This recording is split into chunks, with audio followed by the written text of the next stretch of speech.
obra estudada no mundo maior. Ele fala assim para mim: nunca se esqueça de repetir o nome da obra, porque muitas vezes as pessoas nem sabem de onde nós estamos tirando esses temas. Então, tá aí. É uma obra do nosso querido Chico Xavier, pela intelectualidade do nosso irmão André Luiz. Uma obra fantástica, né? Eu não sei como que vocês reagem a essas obras do Chico Xavier, mas os livros de estudo dele, essa série do André Luiz, a mim ela é fantástica. Eu gostaria muito de fazer parte, de participar de um grupo de estudiosos das obras de André Luiz, que fosse um grupo de médicos que aprofundasse nas questões da medicina, para eu ver o ponto de vista deles, né? Porque eu me encanto com a minha ignorância naquilo que eu compreendo, eu me encanto. Então, nós estamos estudando essa obra do Chico Xavier, estamos no capítulo 2, que se chama A Preleção de Eusébio. Aqui a gente passou a colocar os dados da obra, mas esse objetivo aqui é mais por causa da gravação que fica disponibilizada no YouTube, para as pessoas terem noção de que obra é essa, tá? Lembrando que trata-se de uma obra que estuda as questões psíquicas, as doenças de fundo psíquico-mental, todas oriundas das enfermidades espirituais, né? Hoje nós já sabemos que as doenças elas não começam no corpo, mas o corpo reflete essas enfermidades que estão no espírito, né? Então, já estudamos o prefácio, que foi feito por Emmanuel, já estudamos o capítulo 1, que é Entre os Dois Planos, e estamos no parágrafo 12 do capítulo 2. E há poucos dias, eu não sei se foi o Hans ou se foi o Ascan, fez todo uma releitura, né, um resumo de tudo que a gente estudou até esse presente momento. Então, é um livro que estuda a psiquiatria iluminada, né? Do ponto de vista espiritual. Então, hoje nós vamos começar um tema novo, um tema diferente do que nós estávamos estudando a dualidade e a polaridade, né? Que foi o parágrafo anterior. E eu até gostaria, eu já até tinha comentado com o nosso irmão, de falar um pouquinho dos outros deuses, né, que foram tão importantes para a humanidade, como Krishna, os deuses egípcios, como Osíris, né, o deus Ra, o deus Amon, o deus Atom, alguns outros deuses indianos, como Shiva, Vishnu, e também os deuses africanos, né, que aqui no Brasil nós conhecemos como orixás. Mas ele me disse que era para a gente aguardar um pouco mais, porque nós teríamos uma oportunidade de fazer o estudo desses outros deuses e que era para a gente passar para o próximo parágrafo. Então, esse próximo parágrafo, que no meu livro está, é o parágrafo 12, né? Eu dei o título de Mártires a Assassinos. Esse foi eu que dei esse título. E o parágrafo traz a seguinte observação de Eusébio. Com Jesus, o divino crucificado, nossa atitude não tem sido diferente. Ou seja, a nossa atitude de dualidade, né? De amarmos e adorarmos ao Cristo e de não conseguirmos expressar o amor ao próximo, de ainda mantermos pensamentos de vingança, de ódio, de restrições ao próximo, né? Então, nossa atitude não tem sido diferente. Sobre os despojos dos mártires, imolados nos circos, vertemos rios de sangue em vidita cruel, armando fogueiras do sectarismo religioso. A esse propósito, o Ascan me disse que nós vamos estudar um pouquinho depois sobre os templários, o objetivo dos templários, que de objetivo santo, de objetivo divinizado, passa a uma prática sanguinolenta, né? Então, quer dizer, sobre os despojos daqueles mártires que morreram ali em nome dos ensinamentos mais sacrossantos deixados pelo Cristo, vêm os homens, né, e vertem sangue sobre sangue, ou seja, matam outros em nome de estarem pregando o nome do Cristo, de estarem difundindo o nome do Cristo, né? Depois, Eusébio continua. Suportamos administradores arbitrários e ignominiosos, de Nero a Diocleciano, porque tínhamos fome de poder. E quando Constantino nos abriu as portas da dominação política, convertemos-nos de servos aparentemente fiéis ao Evangelho em criminosos árbitros do mundo. Eu coloquei em vermelho, porque esta vai ser a primeira parte do estudo desse parágrafo, né? Depois ele continua, pouco a pouco, esquecemos os cegos de Jericó, os paralíticos de Jerusalém, as crianças do Tiberíades, os pescadores de Cafarnaum, para afagar as testas coroadas dos triunfadores, embora soubéssemos que os vencedores da terra não podem fugir à peregrinação do sepulcro. Tornou-se a ideia do reino de Deus fantasia de ingênuos, pois não largávamos o lado direito dos príncipes, sequiosos de fastígio mundano. É uma outra parte que ele quer trabalhar. E depois, ainda hoje, decorridos quase 20 séculos sobre a cruz do Salvador, benzemos baionetas e canhões, metralhadoras e tanques de assalto, em nome do Pai magnânimo, que faz refulgir o sol da misericórdia sobre justos e injustos. Então, são essas três partes principais desse parágrafo que serão trabalhadas pelo nosso irmão Ascan, e ele começa o seu trabalho com essa frase aqui, particularmente com essa frase. Quando Constantino nos abriu as portas da dominação política, convertemo-nos de servos aparentemente fiéis ao Evangelho em ignominiosos árbitros do mundo. Por que essa frase? Por que nós nos convertemos de servos aparentemente fiéis do Evangelho em criminosos juízes do mundo? Primeiro, nós temos que lembrar que no tempo do Império de Constantino, nós tínhamos um cristianismo nascente. E quem eram os seguidores deste cristianismo nascente, senão o remanescente dos discípulos que ainda eram vivos, ou seus descendentes, ou os seguidores mais fiéis daqueles ensinamentos.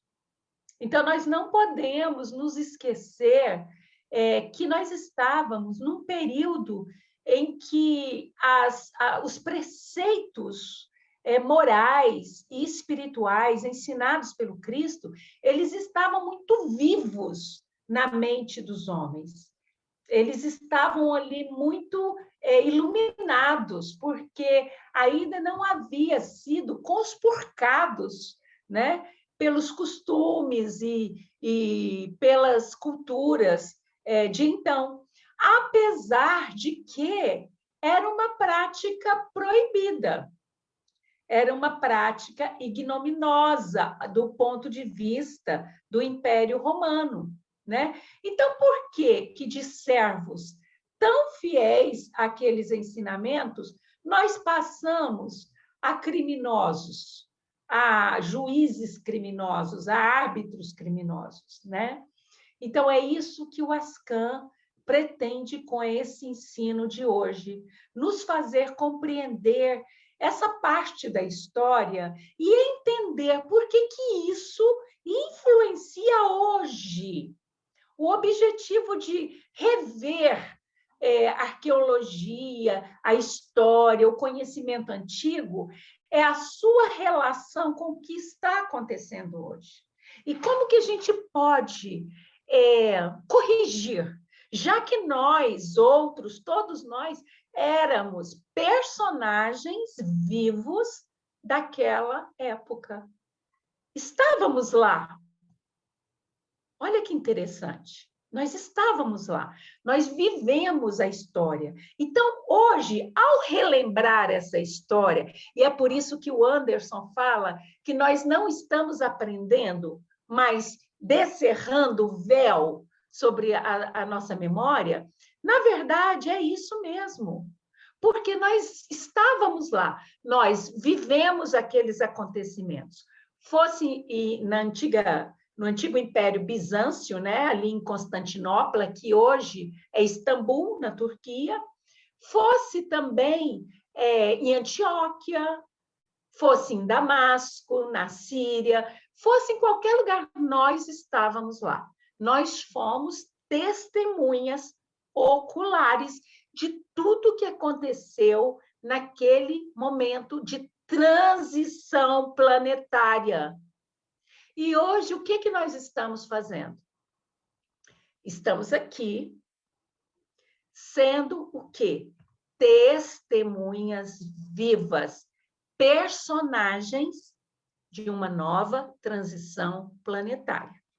O que significa transição planetária? Significa avanço, um salto quântico, né? Então, você sai de uma situação determinada e passa para uma situação melhor, né? Agora, essa transição, ela implica em muitas situações que, para aqueles que são leigos, elas se assemelham em situações um pouco dolorosas, situações difíceis de serem assimiladas. Então, advém muitas enfermidades psíquicas.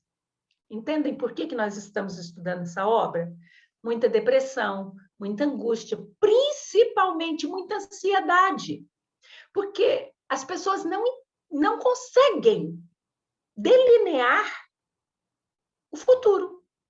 Você faz um planejamento, para aqueles que gostam de planejar, vocês fazem um planejamento e chega no amanhã, que é o futuro, e não há como seguir aquele planejamento, porque toda a história mudou, todo o contexto mudou. Então, vocês observem comigo, veio uma pandemia em 2020, mudou todo o status quo da humanidade, mudou os padrões de comportamento, mudou as relações sociais, as relações profissionais, mudou a questão do olhar sobre a ciência, sobre a medicina. A medicina perde um pouco da sua empáfia de ser inatingível, e ela assume o seu papel de sacerdócio divino, porque o médico é um sacerdote divino. Ele tem que colocar a mão na massa, então muda tudo isso. E aí vem, né, a possibilidade de uma minimização dessa grave enfermidade através do quê? Descobertas científicas. Então, o homem passa a valorizar a ciência como ele nunca valorizou. Ele passa a acompanhar as descobertas dessa ciência. E aí, o que o homem faz? Ao invés de ele procurar se ajustar nessas modificações que lhe foram impostas, estabelecendo aquela nova conduta que lhe foi colocada, procurando trilhar neste novo caminho, não. Ele busca com as próprias mãos a sua suposta liberdade de ontem, de antes. Ele procura novamente viver dentro daquele arcabouço criado pela sua fantasiosa imaginação. Aquilo que nós já falamos, que já comentamos. A realidade, a falsa realidade, aquilo que os homens do seu conhecimento oculto chamam de Matrix. Então, ele volta para dentro da Matrix, prazerosamente. E, ao voltar para dentro da Matrix, o que acontece? Novamente é-lhe colocado um novo obstáculo. E, dessa vez, um obstáculo ainda mais sério, ainda mais grave.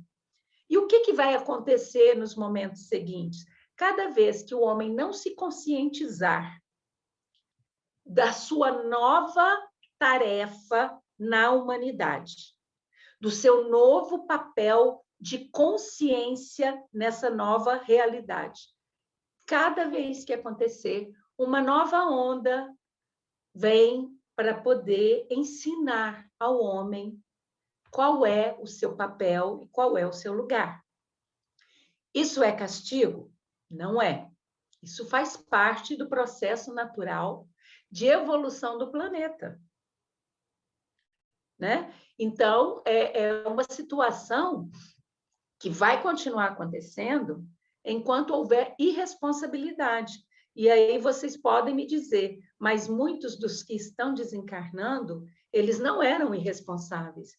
Muito pelo contrário, eles eram pessoas que se cuidavam, que mantinham todas as regras de cuidado observadas, mas muitos que convivem com essas pessoas não pensam da mesma maneira. Aí você pode me dizer, ué, então os inocentes pagam pelos pecadores? Não, não. Mateus tem um versículo que eu aprecio muito. É necessário que haja o escândalo, mas ai por quem o escândalo venha. De repente, uma pessoa tem já determinado o seu momento de desencarne, seja essa pessoa jovem, seja essa pessoa madura, seja essa pessoa criança, não importa. Ela tem já marcado na sua ficha akáshica o momento do seu desencarne nesse transe da Terra. E esse momento, ele poderia vir por causas naturais, ele poderia vir por outra maneira que não fosse por um homicídio inconsciente. O que é um homicídio inconsciente? É você saber que você pode ser a arma que vai tirar a vida de outro, né? Então, isso tudo faz parte desse processo de transição. E lá, na época que essas coisas estavam acontecendo, havia também vários processos de transição naquela humanidade tão densa e tão rude, né? Recém-saída da barbárie. Era uma humanidade recém-saída da barbárie. Nós já temos estudado isso aqui em outros momentos e é notório. Então, nós tínhamos alguns povos com pensamentos mais elevados, como os hebreus, como os egípcios, como os orientais, né? Nós temos aí os hindus, cada povo com um determinado grau de entendimento do pensamento que estava um pouco mais adiantado, mas o resto da humanidade era precária, no sentido de pensamento. E o cristianismo, ele não surgiu como religião. Aí é que está o grande engodo, o grande engano da humanidade. E o que as igrejas ortodoxas, as igrejas tradicionais, fizeram a humanidade acreditar que o cristianismo ele era uma religião. E ele não surgiu como religião. Ele surgiu como um pensamento, como filosofia, da mesma forma como o Espiritismo surgiu. O Espiritismo não surgiu como religião. Ele tornou-se religião. Da mesma maneira como o cristianismo tornou-se religião. Não com o nome de cristianismo, com outros nomes. Né? Mas é preciso a gente entender isso. Veja bem, o que o Cristo ensinou? Ele ensinou, em primeiro lugar, a amar o próximo, amar a Deus sobre todas as coisas, amar a Deus, não amar a Ele. Olha só que interessante. Apesar de que, para amar a Deus, nós tínhamos que passar por Ele. Porque nós tínhamos que ter uma compreensão de Deus que só através dele nós teríamos. Então, os ensinamentos dele, amar a Deus sobre todas as coisas, ao próximo como a ti mesmo. Primeira regra. Segundo, não julgueis para não serdes julgados. Perdoai, não 7 vezes, mas 70 vezes 7 vezes. Dai a César o que é de César e a Deus o que é de Deus, ou seja, não misturar as coisas mundanas com as coisas espirituais. Ele ensinou que na casa do Pai existem muitas moradas e que ele ia nos preparar uma. Ele nos ensinou essa coisa de preparar uma, foi o que ele fez quando preparou a terra para os capelinos, né? E agora preparando outra para os terráqueos, né? E depois ele nos ensinou também que para alcançarmos o reino de Deus, ou seja, aquilo que vocês estão estudando no domingo, as diferentes moradas do Pai, para alcançar as moradas superiores, os planos elevados, as moradas celestes, divinas e daí para fora, é necessário nascer de novo da água e do espírito, né?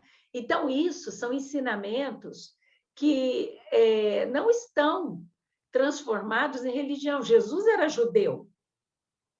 Jesus era judeu. Embora não saibamos exatamente qual segmento dos judeus ele era adepto, até porque ele não era adepto de nenhum, nem dos essênios, que é o que a maior parte dos ocultistas acreditam. Não, de jeito nenhum. Ele não era essênio, ele não era fariseu, de jeito nenhum. Né? Ele também não era samaritano, que, apesar de que não era uma crença judia, mas ele não era nada disso. Ele nasceu judeu, mas ele era o Cristo. Ele estava acima desses convencionalismos materiais, terrenos. Se fosse dizer algo mais próximo do que Jesus seguia, era o que ele aprendeu em Alexandria, durante a sua estadia lá, durante a sua permanência entre os terapeutas, né, aprendendo sobre a casa da vida e a casa da morte, ou, ao contrário, ensinando, né, ensinando aos terapeutas tudo o que ele sabia, porque estava latente ali no seu cérebro quem ele sabia ser a sua essência, né? Então, esse cristianismo, ele nasceu e se desenvolveu dentro do judaísmo. Ele é um braço do judaísmo. Agora, entendam, ele é um apêndice do judaísmo. Por quê? Porque os judeus não aceitavam o cristianismo, né?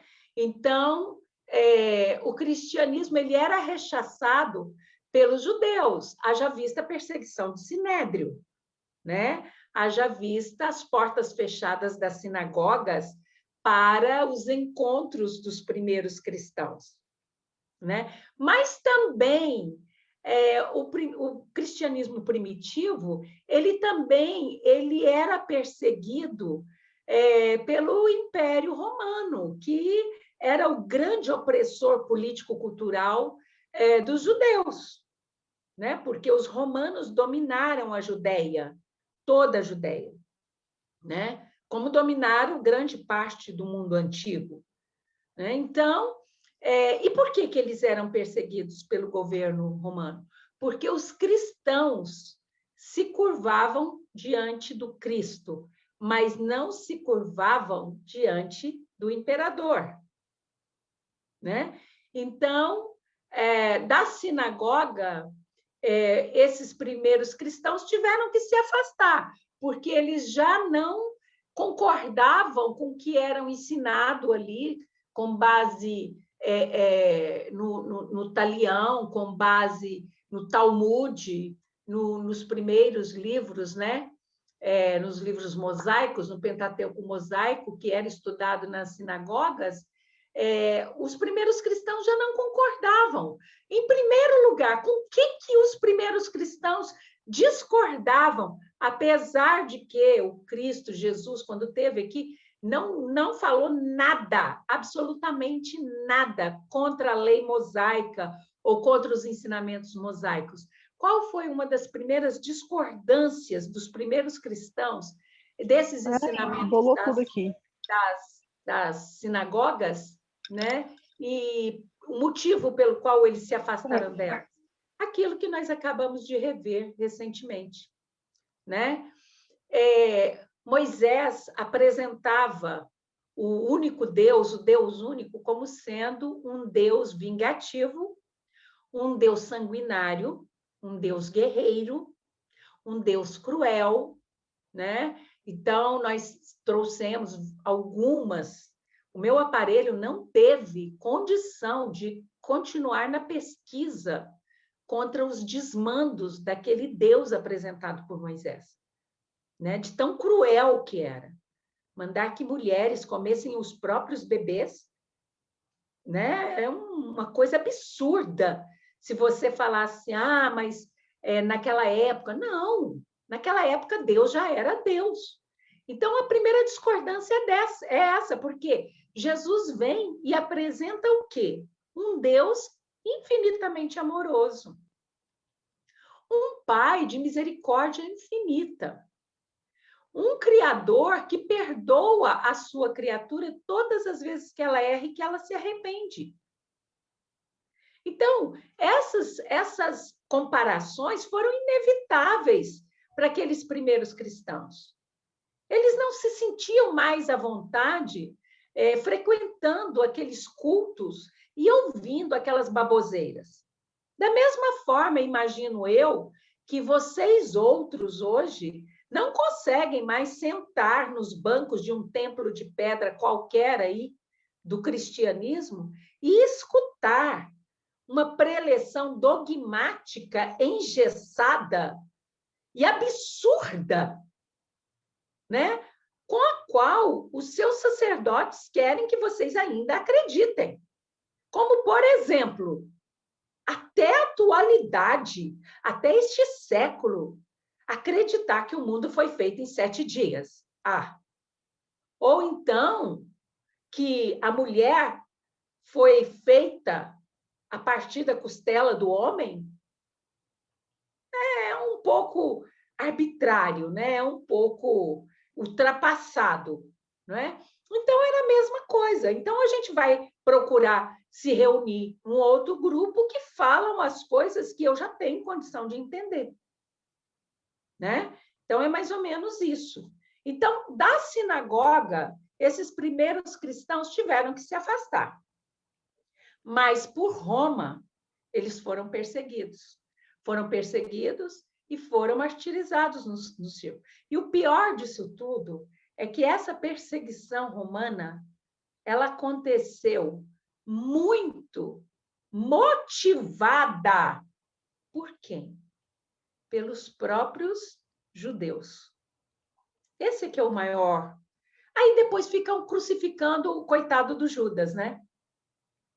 Quando toda uma raça naquela época, que era uma raça administrada, gerida, né? De um lado por Herodes e do outro lado pelos sacerdotes do Sinédrio. eles representavam aquela raça. Então, quando eu estou falando daquela raça, eu não estou generalizando todo o povo que tinham pessoas boníssimas, pessoas que estavam buscando conhecimento, mas eu falo desses representantes, né? Do sinédrio e da casta dos judeus, né? Então, aqui um mapa em homenagem ao nosso amigo Marco Antônio, né? De como era a Palestina na época dos romanos, né? E gravem bem esse nome, Palestina, porque mais à frente nós vamos... Vocês já sabem o que é a Palestina, né? Nós já vimos isso no estudo de Abraão, já aprendemos a diferença entre israelitas e israelenses, né? Entre os cananeus, né? Que viviam em Canaã, quem eram esses povos, né? Então, aqui um mapa de como era a Palestina no tempo de Jesus, né?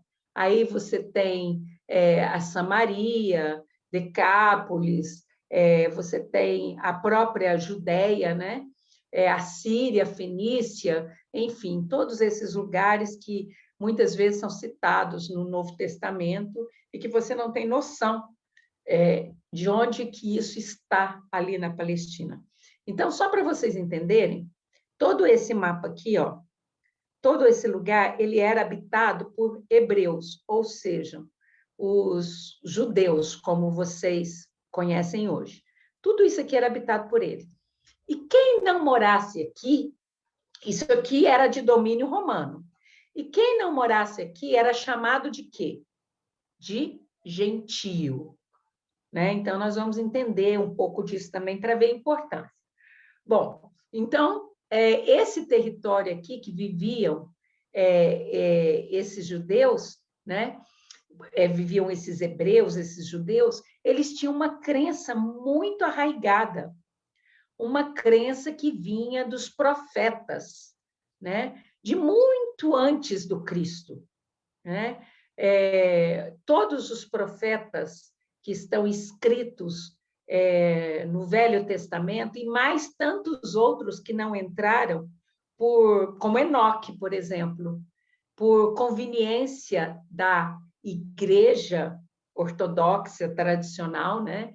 Então, muitos dos profetas, como Enoque, como vários outros, não entraram, porque o que eles falam nos seus livros era inusitado, mais ou menos parecido com o que eu falo hoje, né? E aí eu volto lá no Evangelho de Mateus. Jesus falando, né? Se eu vos falando das coisas da terra, não sois capaz de compreender, quanto mais se eu vos falasse das coisas do céu, né? Olha aí, João Pedro. Se eu falando de coisas tão simples, muitos não conseguem me compreender, imagina eu falando das coisas do espaço, dos multiversos, das milhares de dimensões, enfim, né?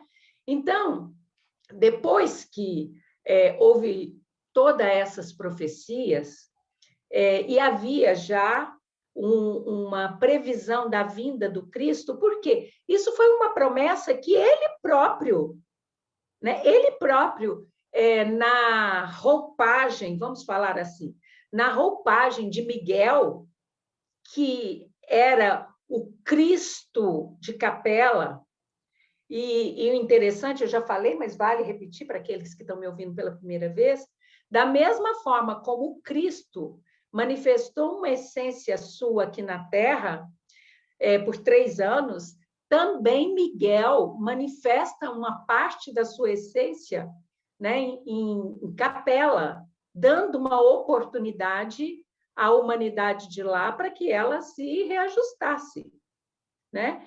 Então, depois que ele atende todo esse propósito de exilar de Capela aquela populacho que já não se enquadrava mais no padrão vibracional daquele mundo e trouxe para um mundo jovem, um mundo que estava em seu começo, um mundo primitivo, e que também era uma arquitetura sua, era uma casa sua, estava sob a sua jurisdição crística, né?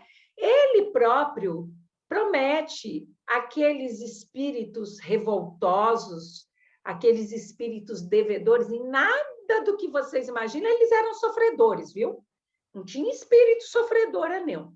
Ali tinha a casta sórdida, eram os dragões mesmo.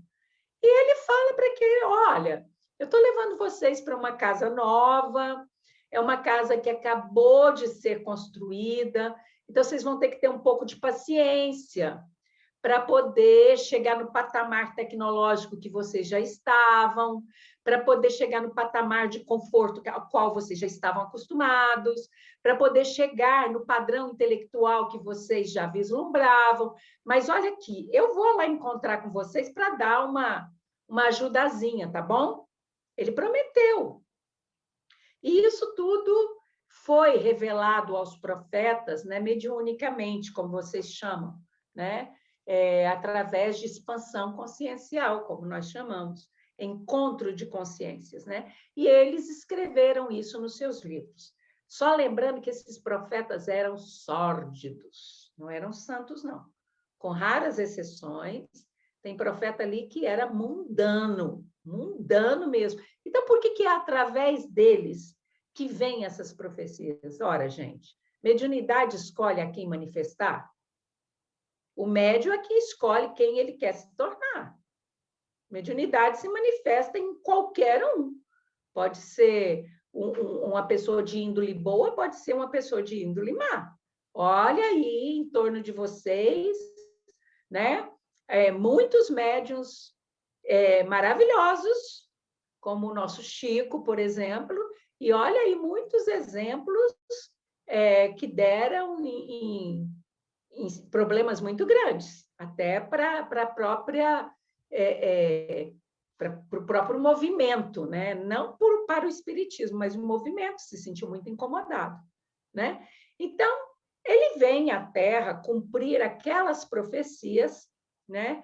E como toda profecia, ela vem acompanhada da parte verdadeira, da essência, e vem acompanhada da parte literária, que é a fantasia, né, de quem está ali vislumbrando, né, aquela visão. O próprio João Evangelista, nas suas visões, né, que são chamadas de visões apocalípticas, tem muito disso, né, dessas conotações, ou da própria interpretação do médium.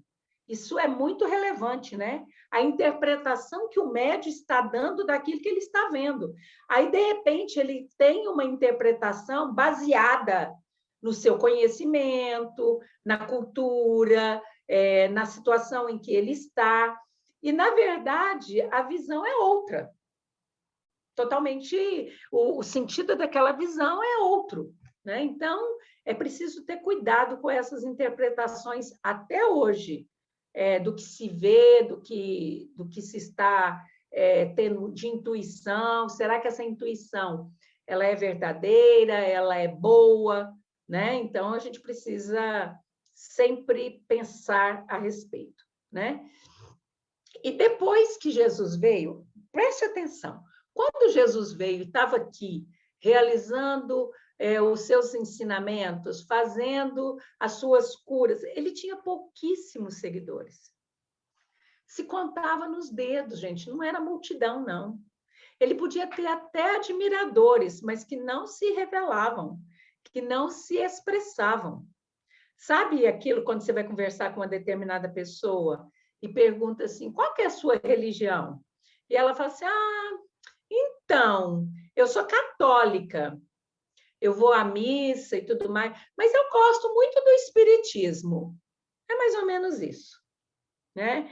Então, as pessoas gostavam do que Jesus falava, principalmente porque ele falava algo que apresentava para elas um vislumbre do amanhã, do futuro, porque o momento presente delas era muito infeliz, era muito castrador. Eles viviam sob o jugo de um império cruel e viviam sob o jugo de um sinédrio espoliador, corrupto. Então, aquelas pessoas, elas só podiam vislumbrar a luz no final do túnel se fosse a promessa de um amanhã melhor. E foi isso que Jesus veio mostrar para elas. Porque ele não veio modificar o presente, como os zelotes imaginaram. Ah, ele veio aqui para enfrentar o Império Romano e instituir um novo rei. Não. Ele veio para trazer um novo amanhã. Foi a preleção do Eusébio. A preleção do Eusébio está lá explicado no livro. Ele não veio para poder corrigir e consertar aqueles 1.200, os 1.000, né, 80% do que estavam ali, no momento presente, que eram os encarnados.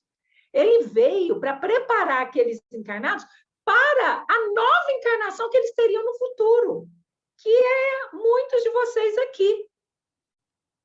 Muitos que estão aí assistindo o mesmo tipo de palestra agora, de formas diferentes, feito por vários outros canais de canalização, que vocês chamam de médiuns, né? Então, o que acontece? Depois que Jesus é crucificado, depois que ele ressuscita, né? E depois que acontece aquele movimento que vocês chamam Pentecostes, e que aí sim os discípulos caem na real, opa, meu mestre morreu, opa, eu tenho que fazer alguma coisa. E o que foi que ele mandou eu fazer lá no Pentecostes? O que foi que ele mandou eu fazer? Ide ensinai, ide curai, ide pregai, ide consolai, e mais, fazei isso a todas as gentes. Ele não mandou que se fizesse aquilo entre os judeus.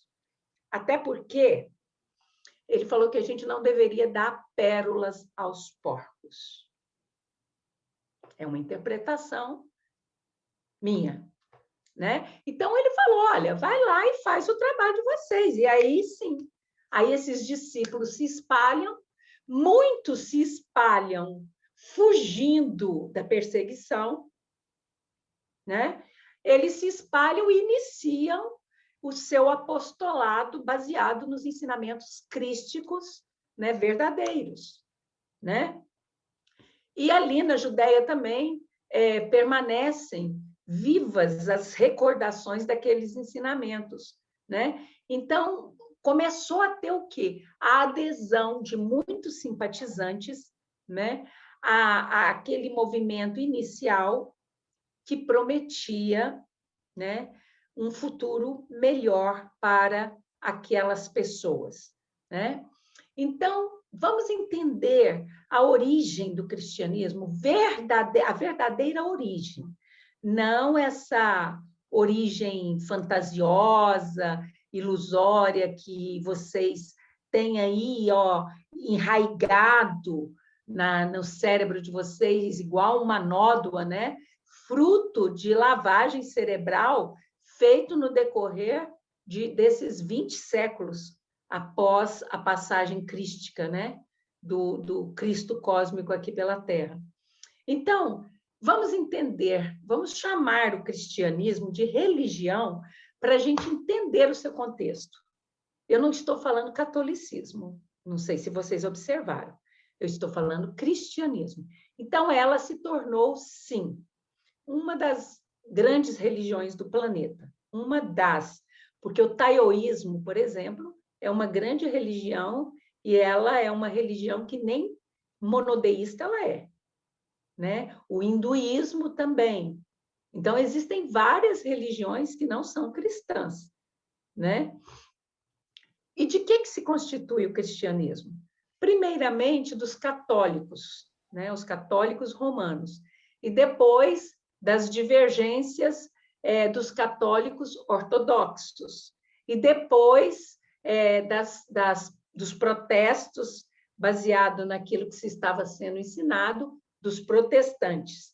Os protestantes que hoje se dividem, quer dizer, eles protestaram baseado numa divergência, e eles próprios não conseguiram manter a unicidade. Protestaram entre eles, e hoje tem aí centenas de segmentos evangélicos, pentecostais, todos oriundos do protestantismo, né? Alguns segmentos mais fiéis ao protestantismo inicial e outros totalmente fora da caixinha, né? Totalmente divergentes, né? E mais recentemente o espiritismo, porque na época, embora existissem fenômenos espirituais, os próprios milagres crísticos, né? Eram fenômenos espíritas, não se existia o espiritismo organizado, que só foi acontecer aí com o advento do Livro dos Espíritos, codificado por Allan Kardec, né? Então, a gente entender que cristianismo ele é uma palavra que tem em sua raiz, né, o radical Christus. Christus, que significa, Christus é em grego, né, com K, que significa Messias, o ungido, o enviado de Deus, né? Mas essa mesma palavra, ela tem um paralelo, ela tem um outro significado que dá no mesmo sentido, que é Messias, né? O Salvador. Então, acaba caindo no mesmo significado. Só que Messias, a origem dessa palavra é em hebraico, né? E Christus, a origem é grega, que foi a primeira tradução oficial daqueles livros sagrados, né? Do hebraico, a primeira tradução foi feita para o mundo ocidental pelo grego, né? E latim, que era uma das línguas que Jesus falava, Christus com C, né? Então, só para a gente entender a origem dessa palavra. Então, seguindo aí, o cristianismo, como eu falei, ele não era uma religião, tá? Ele não era uma instituição religiosa fundada pelo Cristo, né? Ele era uma corrente de pensamento aberta a todas as outras correntes de pensamento, né? Inclusive aos gentios.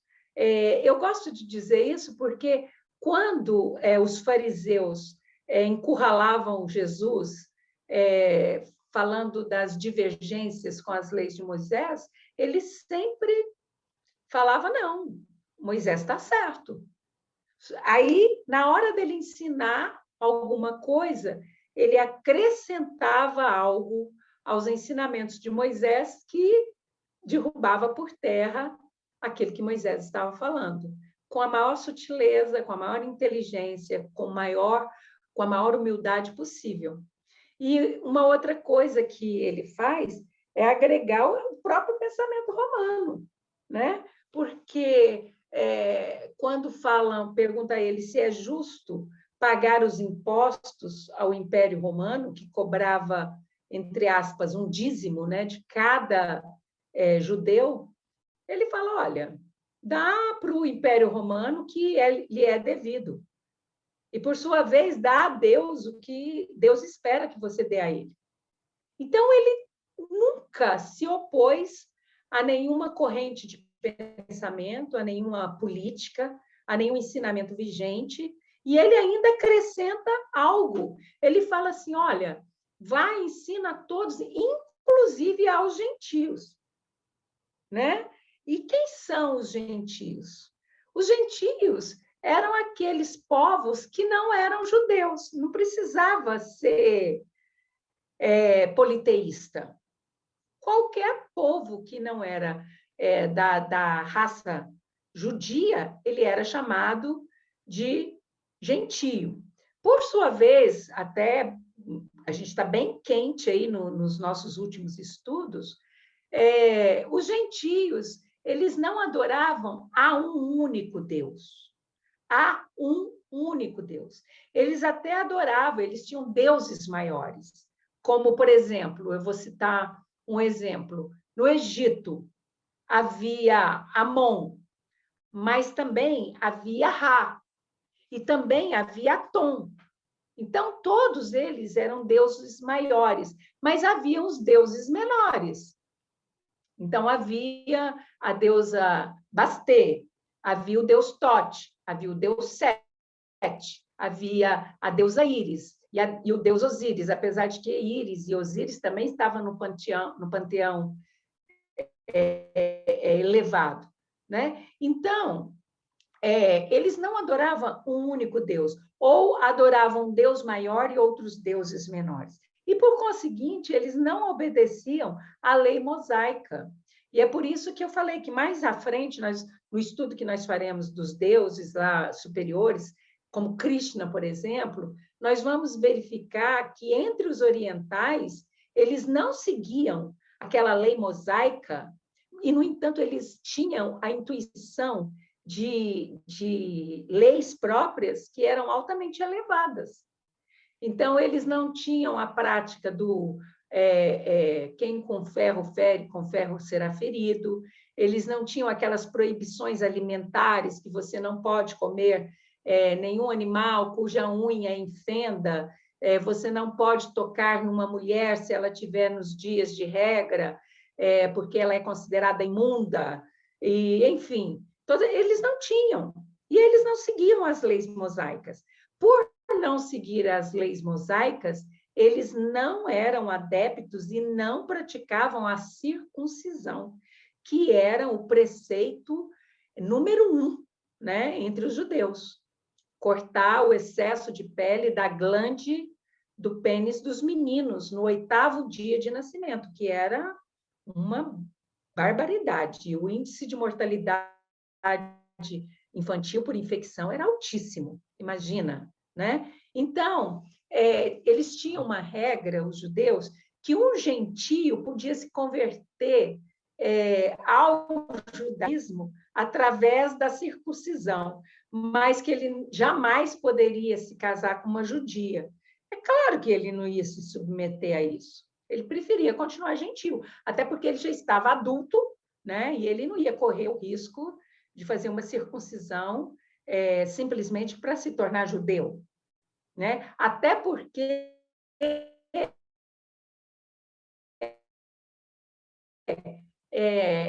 um judeu se convertesse um gentio se convertesse ao judaísmo, ele só teria a sua descendência considerada como judia pura na 4ª geração, ou seja, o seu tataraneto. Ele mesmo não seria considerado judeu. Então, ele não se sujeitava. E Jesus condenava esse tipo de preconceito. Por isso que ele pede aos seus discípulos ali, quando ele volta ressurreto, né, que procurasse, que divulgasse os seus ensinamentos, não só entre os judeus, mas para todas as gentes, inclusive os gentios, né? E para os simpatizantes, os cristãos primitivos, para os discípulos, ao aceitar e ao converter os gentios ao cristianismo, pulando a etapa de passar pelo judaísmo, os discípulos isentavam esses gentios dessas prescrições absurdas, né, que estava na lei mosaica, né? Então, o que aconteceu? Houve uma adesão maciça de gentios ao cristianismo em detrimento de adesão de gentios ao judaísmo. Por quê?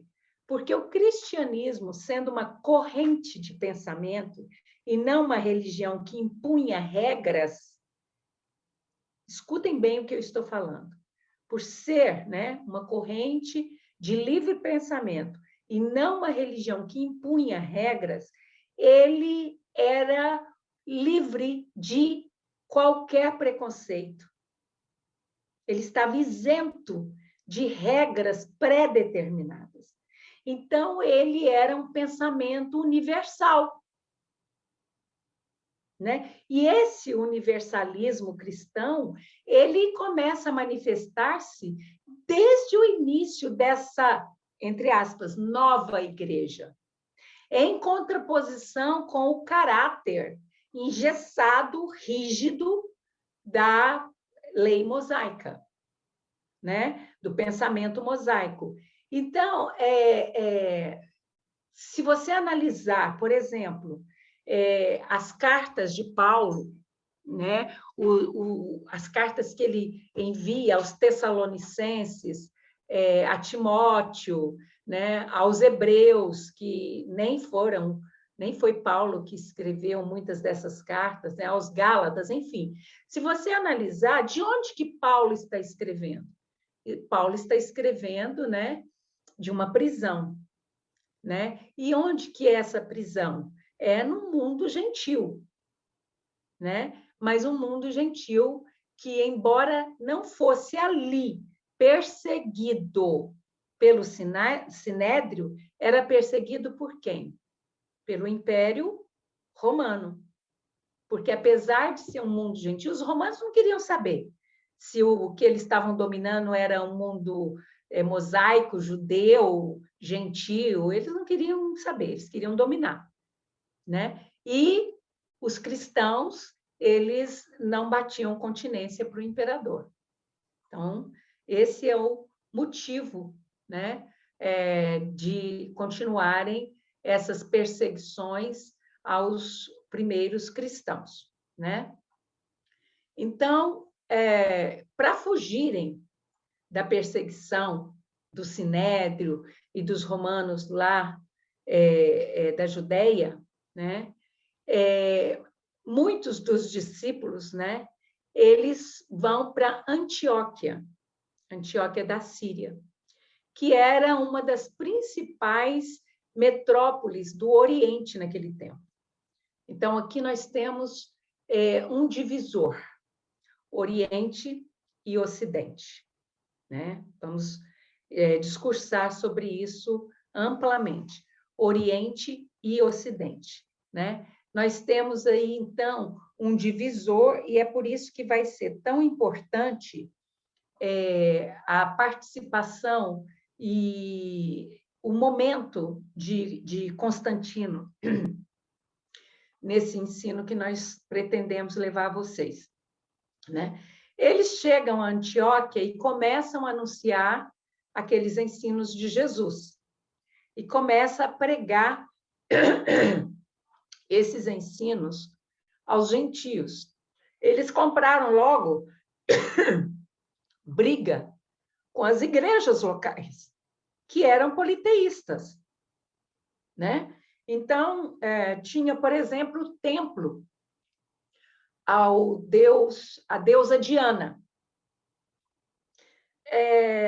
Qual é o incômodo de vir discípulos de outros lugares e começarem a falar de um novo Deus e de uma nova ideologia? Qual é o incômodo? O incômodo é que esses templos recebiam altos donativos em doações, tanto da nobreza quanto do populacho. E a partir do momento em que esses templos começaram a se esvaziar, o que doeu?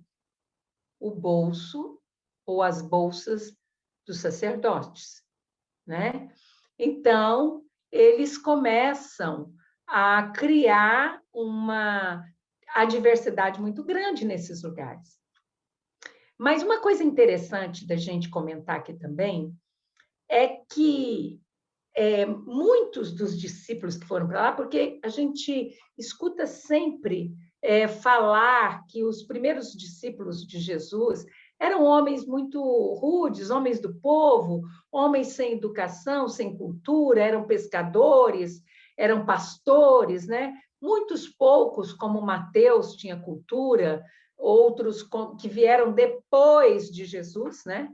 Como Paulo e como Lucas, né? Eram homens cultos, mas com raras exceções. Mas isso também é um engano.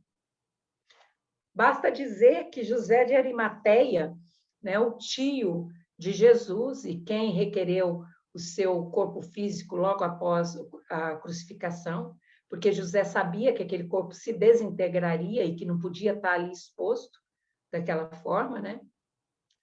Então, ele era um homem muito culto. Ele era um homem muito estudado, de uma formação cultural muito abrangente. Então, muitos ali eram de origem helênica. Né? O que é a origem helênica? Né? De cultura grega. Vinham de uma cultura grega. Né? Eram cultos, tinham uma mentalidade mais aberta do que aqueles judeus, a maioria daqueles judeus que viviam na Palestina. E esses homens que, claro, foram escolhidos a dedo por Jesus, né? De uma forma ou de outra, como ele escolheu a Paulo, né? Eles não cultivavam aquele preconceito de que mulher não existe, de que mulher é um ser ignóbil que só serve para reprodução, que os gentios é um povo desprezível, que os samaritanos são pessoas imundas. Eles não tinham esse tipo de preconceito enraizado. Então, para eles foi muito mais fácil conviver com aquelas pessoas diferentes das suas culturas, né? E foi na Antioquia, e por isso a Antioquia é tão relevante para o cristianismo. A Antioquia é o berço do cristianismo, né?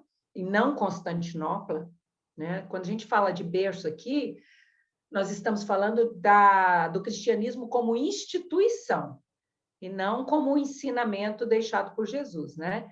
Então, foi na Antioquia que essa liberdade de pensamento do Cristo se mostrou de maneira universalista.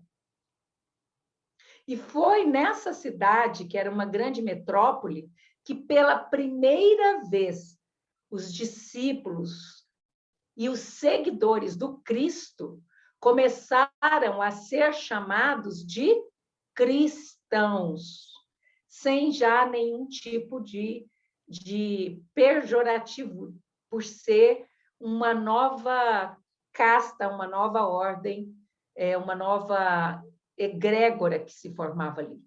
Então, foi nessa época que, pela primeira vez, eles foram chamados de cristãos, né? Não sei o que eu apertei aqui. Bom, eu acho que aqui está certo. Então, para eles fugirem da perseguição do Sinédrio, dos romanos, eles vão para lá, eles começam a anunciar os ensinos de Jesus, né? E aqui, ó, isso aqui é um templo de um deus pagão na Antioquia, né? Um grande templo. E aí, então, aqui a gente já vai entrar na parte que nós vamos começar na próxima semana, né? Porque aqui vem um testemunho de Tertuliano, né? Vem aqui o testemunho, depois nós vamos falar quem é Tertuliano, né? Mas eu pedi para colocar a fonte aqui, que o meu aparelho sempre busca nos seus livros, lá na sua formação de teologia, né? O que serve a gente aproveita e o que não serve a gente deixa de lado, né? Então, olha o que ele fala. Ele fala o seguinte: somos de ontem. Isso o Tertuliano falando. Somos de ontem, mas já enchemos tudo que é vosso. Cidades, ilhas, acampamentos militares, o próprio Palácio Imperial, se referindo a Constantino, o Senado, o Fórum. Nós só vos deixamos os templos vazios. Isso ele se referindo a quê? Ele se referindo ao cristianismo nascente, né? Ele falou isso aqui no ano 200, né? No ano 200 da era cristã, né? Ou seja, aproximadamente aí uns 160 anos, 150 anos, porque esse calendário de vocês é todo doido, após a desintegração do corpo físico do Cristo, né? E essa fé se estende por onde hoje é a Itália, a Grécia, a Espanha, a França, naquela época. Basta te dizer que na Espanha, para a Espanha vai Tiago Maior, né? E Tiago Maior faz um trabalho lá excepcional. E hoje, um dos lugares mais visitados, né, onde muitos cristãos fazem a sua peregrinação, é exatamente em Santiago da Compostela, onde ele viveu ali após a sua saída, a sua fuga, né, da Palestina. Então, os primórdios do cristianismo é isso. Por 3 séculos, aqui nós estamos falando muito resumidamente, não dá para a gente ficar entrando em detalhes, porque são muitas coisas, eu estou pegando pontos principais, tá? Para poder ilustrar isso. Como eu falei no começo, vocês já sabem, vocês viveram essa história, né? Então, por 3 séculos, o Império Romano perseguiu os cristãos, porque a sua religião era vista como ofensa ao Estado, já que os seus seguidores não prestavam culto religioso ao soberano, né? Durante essa perseguição, e apesar dela, o cristianismo só fez propagar-se pelo Império, ou seja, quanto mais ele perseguia os cristãos, mais o cristianismo angariava adeptos. Olha que paradoxo, né? Olha que paradoxo. E neste período, os únicos lugares relativamente seguros em que os cristãos podiam se reunir, eles já não podiam mais se reunir nas praças públicas, porque até os próprios sacerdotes, mesmo daqueles lugares gentios, denunciavam eles aos romanos. Então, eles passavam a se encontrar em tumbas, em cavernas, em catatumbas, né? Em cemitérios, sempre de madrugada, sempre muito escondidos para não serem descobertos, e para se saber se um ou outro era cristão, sempre ele trazia bordado na sua túnica um peixe, na porta da sua casa tinha uma ilustração que tinha um peixe, enfim, ele sempre tinha um peixe como símbolo. Por quê? Porque o cristianismo ele teve que se converter numa espécie de sociedade secreta, né? Por causa da perseguição. Então, só se identificava quem era cristão pelo símbolo do peixe, né? Desenhava-se um peixe no chão, por exemplo, com uma vara, e escrevia dentro do peixe a palavra ictis, né? Que era peixe, né? Esse anagrama, essa palavra peixe, se você pegar ela em hebraico, né? Ou em grego, ela vai significar Jesus Christus Theou e o Soter, Jesus Cristo, Filho de Deus, Salvador. Então, cada letra do peixe formava essa palavra. Então, se você desenhasse um peixe no chão, escrevesse a palavra ictis dentro dele, e se alguém passasse e dissesse essa frase, Jesus Cristo, Filho de Deus, Salvador, você sabia que ali havia um cristão. Então, o primeiro símbolo do cristianismo, os primórdios do cristianismo, não foi a cruz. Tão sombria, tão triste e que carrega uma lembrança tão deprimente, mas o peixe, que simboliza a ressurreição e a vida, né? Eu vou parar por aqui. Nós temos pouca coisa para falar sobre essas perseguições no início do cristianismo, para depois nós entrarmos, né? Eu não sei o que eu fiz aqui de novo, mas é aqui que tem que ir. Para depois nós entrarmos em Constantino e desfazer o mito de Constantino. Porque quem conhece um pouco da história e já ouviu falar de Constantino, em Deusa Constantino, meu próprio aparelho tinha uma visão muito deturpada, muito gloriosa de Constantino. Então, a gente vai trazer um pouco de história real para vocês, acerca de Constantino, e mostrar para vocês como que o cristianismo foi construído nesse começo, através de Constantino, e que se tornou em catolicismo. Qual foi o momento de seu cristianismo real, verdadeiro, puro, e se torna uma religião, né? E aí nós vamos falar muito do César Papado, né? Que é a transformação dos líderes da igreja, o domínio dos líderes da igreja pelos imperadores e vice-versa, né? Misturando poder com os ensinamentos do Cristo, não coadunava, não se tornava real. Uma coisa é o poder, outra coisa é o espiritual. É muito difícil você conseguir, como que eu vou falar aqui, você conseguir alinhar, manter coeso o poder junto com o espiritual. Tem sempre um rasgo de corrupção, sabe, tem sempre uma coisa que impede. E quando tem um monarca totalmente disposto a fazer um reinado baseado nos ensinamentos puros, nas leis divinas, ele é assassinado, ele é tirado do trono como Natom, né?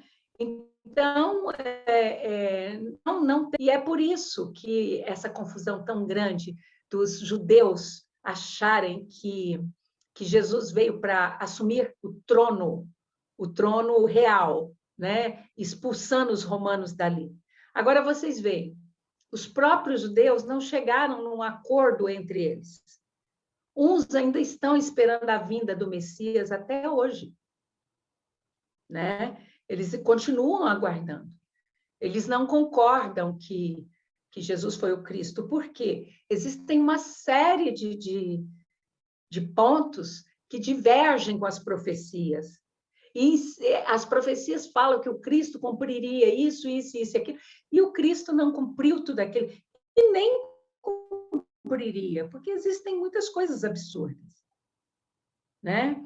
Então, se entre eles não chegaram num acordo, imagina entre o poder, não se chegaria, né? Então, eu me despeço aqui de vocês com esse novo estudo que nós vamos iniciar. No começo, ele é um pouco teórico e sem muitas novidades, né? Sem grandes revelações polêmicas, como é do meu perfil, né? Mas a gente chega lá. Eu prometo para vocês que a gente chega lá, né? A gente vai tirar as máscaras dessa história fantasiosa, dessa história absurda que fizeram vocês acreditar. Eu estou vendo uma mão aqui estendida da Júlia. Você quer falar alguma coisa comigo, Júlia?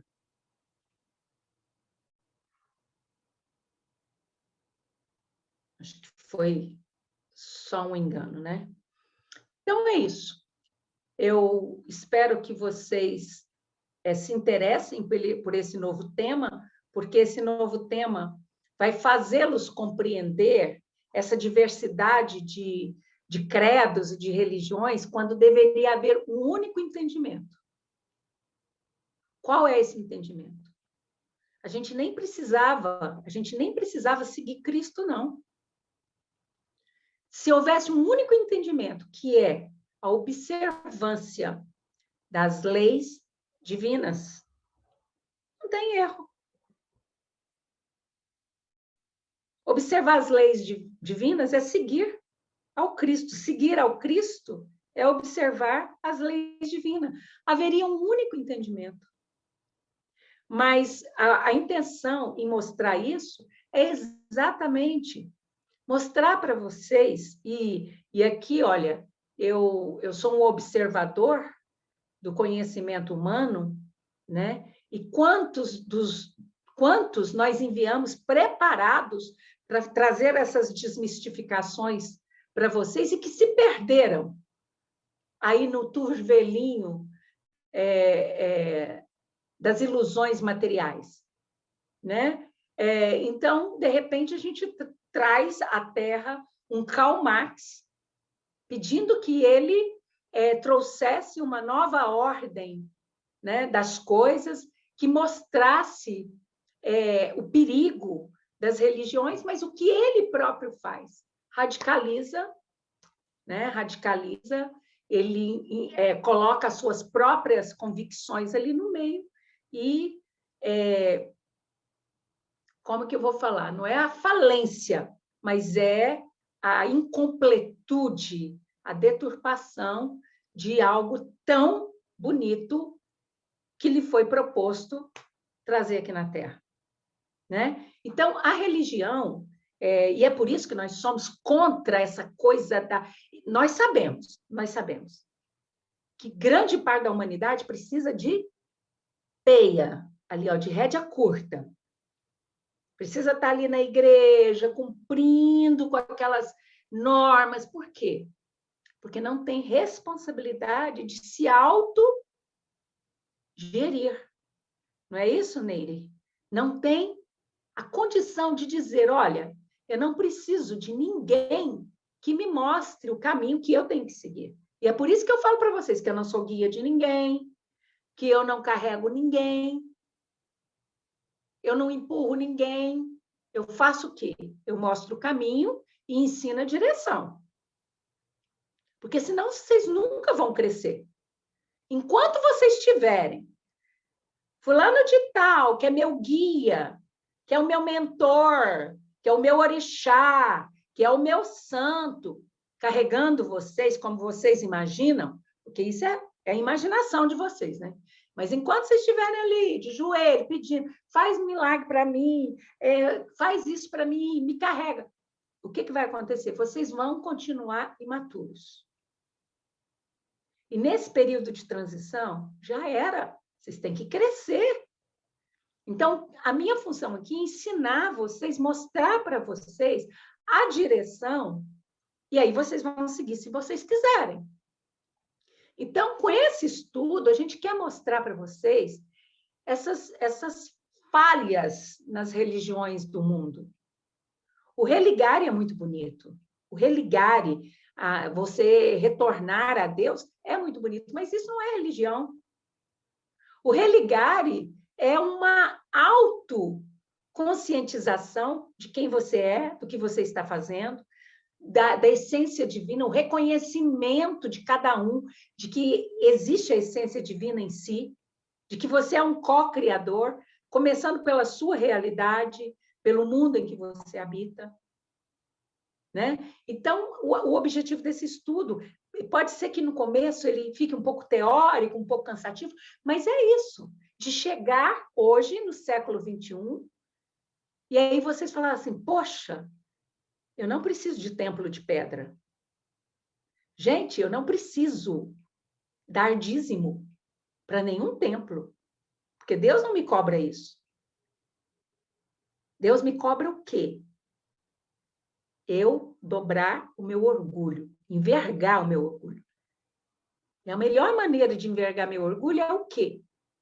Perdoando, pedindo perdão, sendo mais gente boa, mais humilde, mais compreensível, um pouco mais tranquilo, mais dócil, mais afável, sem tanta chulepada, bateu, levou, ele falou, levou mesmo, escutou que não precisava escutar.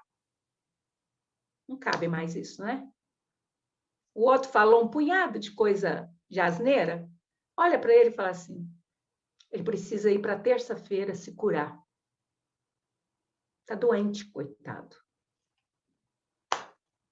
Quando você reconhece que o outro no seu erro, no seu crime, na sua ignorância, é um enfermo, você não se incomoda com o que ele fala, com o que ele faz, com o que, sabe? Você cuida de si, você cuida da sua autoiluminação, do seu autoequilíbrio, da sua força. Você não se incomoda com o que o outro está fazendo, porque não te atinge. Você está um patamar acima disso, né? Então, é isso que a gente quer alcançar. Muito obrigada a todos e câmbio final.